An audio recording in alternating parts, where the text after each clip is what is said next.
কিসের? খাবি খাবি? হ্যাঁ খাবি? খাবো।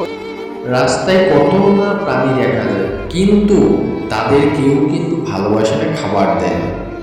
তো আমরা হচ্ছে সৃষ্টি সেরা জীব মানুষ। তো মানুষদের উচিত তাদের খাবার দেওয়া এবং সেবা করা। স্বামী বিবেকানন্দ একটি বাণী লিখে গেছে যে জীবে প্রেম করে যে জন সেই জন সেবিছে ঈশ্বর। মানে জীবকে সেবা করলে কিন্তু ঈশ্বরেরও সেবা করা হয়। তো আপনারা কারা কারা জীবের সেবা করেন তাদের দেখতে চাই।